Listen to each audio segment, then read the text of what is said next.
હમણાં જ ભારે વરસાદની શક્યતા છે, પણ આ વખતે ઓગસ્ટ સપ્ટેમ્બરમાં પણ સારો વરસાદ રહેવાની શક્યતા રહેશે. હમણાં જોવા જઈએ તો 20મી જુલાઈથી સૂર્ય પુષ્ય નક્ષત્રમાં આવેલ છે. આ નક્ષત્રનું પાણી સારું હોય છે અને પુષ્ય નક્ષત્રમાં હજુ પણ તારીખ 21, 22, 23માં ઘણા ભાગોમાં વરસાદ થશે. કેટલાક ભાગમાં ભારે વરસાદ થવાની શક્યતા રહેશે.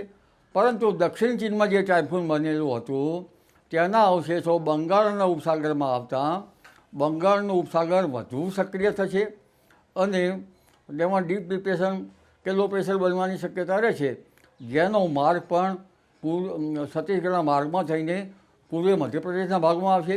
ત્યારબાદ લગભગ પૂર્વીય ગુજરાતના ભાગોમાં આવશે. પૂર્વીય ગુજરાતના ભાગોમાં ભારેથી અતિભારે વરસાદ થવાની શક્યતા રહેશે. ધીરે ધીરે ઉત્તર પશ્ચિમ ભારતમાં આવતા ગુજરાતના ઘણા ભાગોમાં ભારેથી અતિભારે વરસાદ થવાની શક્યતા રહેશે. દક્ષિણ સૌરાષ્ટ્રના ભાગોમાં ભારેથી અતિભારે વરસાદ થવાની શક્યતા રહેશે. દક્ષિણ ગુજરાતના ભાગોમાં ભારેથી અતિભારે વરસાદ થવાની શક્યતા રહેશે. આ ઉપરાંત મધ્ય ગુજરાતના ભાગોમાં ભારેથી અતિભારે વરસાદ થવાની શક્યતા રહેશે. અમદાવાદ, ગાંધીનગરમાં પણ ધોધમાર વરસાદ પડવાની શક્યતા રહેશે. આ ઉપરાંત પંચમહાલના ભાગોમાં ભારેથી અતિભારે વરસાદ થવાની શક્યતા રહેશે. જોકે કેટલાક ભાગમાં ભારેથી અતિભારે વરસાદ થવાની શક્યતા કરી શકાય. અને અરવલ્લીના ભાગોમાં પણ ભારેથી અતિભારે વરસાદ થવાની શક્યતા રહેશે. પાટણ સમીર હારીજના ભાગોમાં કેટલાક ભાગોમાં ભારે વરસાદ થવાની શક્યતા રહેશે. કચ્છના કેટલાક ભાગોમાં ભારે વરસાદ થવાની શક્યતા રહેશે. બનાસકાંઠાના કેટલાક ભાગમાં ભારેથી અતિભારે વરસાદ થવાની શક્યતા રહેશે અને અરવલ્લીના કેટલાક ભાગમાં ભારેથી અતિભારે વરસાદ થવાની શક્યતા રહેશે. આ બીજું વહન જબરું છે અને નદીઓમાં પૂર પણ આવવાની શક્યતા રહેશે. નર્મદાના સ્રાવ વિસ્તારમાં ભારે વરસાદ થતાં લગભગ નર્મદા નદીના બંધની ઊંચાઈ વધી શકે છે. નર્મદા નદી બે કાંઠે થવાની શક્યતા રહેશે. સાબરમતી નદીમાં પાણીનો આવરો આવવાની શક્યતા રહેશે. આ ઉપરાંત લગભગ તાપી નદીનું જળસ્તર વધી શકે છે. પણ ઉલ્લેખનીય છે કે તારીખ 28 જુલાઈ પછી વિન્ડ ગત જબરજસ્ત રહેશે. પવનનો સપાટો વધારે રહેશે. પવનનો સપાટો કોઈ ભાગમાં તો 50 કિલોમીટર અને ક્યાંક 60 કિલોમીટરનો પણ પર અવર થઈ શકે છે. કચ્છના ભાગમાં પવનનો સપાટો વધારે છે. ઉત્તર ગુજરાતના ભાગમાં પવનનો સપાટો વધારે છે.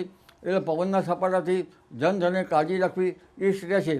અને ત્યારબાદ બીજી એક લો પ્રેશરની સિસ્ટમ 4 થી 8 ઓગસ્ટમાં બનવાની શક્યતા રહેશે. એ ઓગસ્ટ માસમાં પણ આ સિસ્ટમ ગુજરાતમાં આવતા દક્ષિણ ગુજરાતમાં તારીખ 6 થી 10માં સારો વરસાદ થવાની શક્યતા રહેશે. ગુજરાતના અન્ય ભાગોમાં સારો વરસાદ થવાની શક્યતા રહેશે. આ વરસાદ મોટા ફોરાનો છે. જોકે બીજી ઓગસ્ટ પછીનું વરસાદી પાણી કૃષિ પાકો માટે સારું ગણાતું નથી. એટલે વરાપ થઈ કૃષિ કાર્યો કરવા સારા રહે. અને ઓગસ્ટમાં પણ સારો વરસાદ થવાની શક્યતા રહેશે.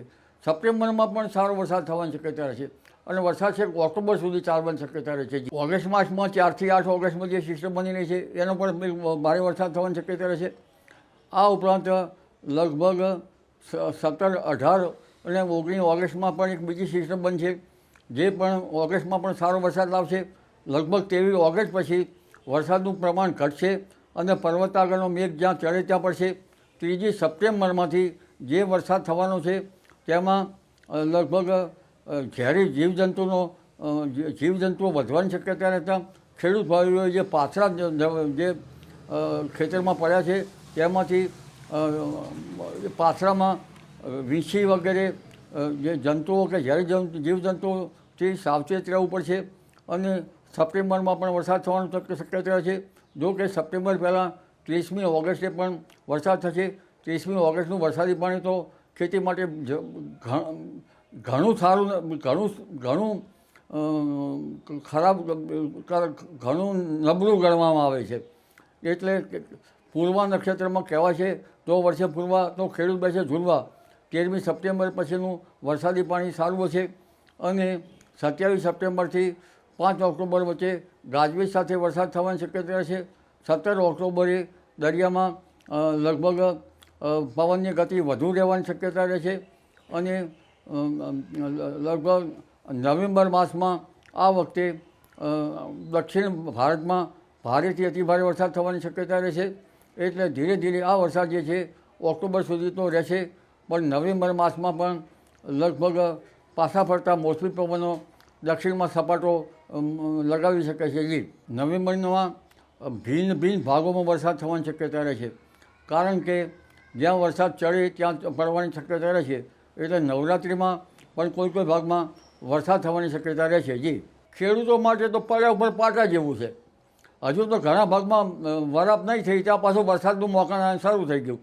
ઉત્તર ગુજરાતના કેટલાક ભાગોમાં જ્યાં છે ત્યાં ખેતરમાં ઘાસ જ ઉગ્યું છે. હવે ઘાસ સાફ કરવું કે વાવેતર કરવું તે કંઈ સમજાતું નથી. જ્યારે સૌરાષ્ટ્રના કેટલાક ભાગમાં પાક પેદાશ સારી છે એટલે ત્યાં આ વરસાદ સાનુકૂળ બનશે. ગીર સોમનાથના ભાગમાં સાનુકૂળ બનશે.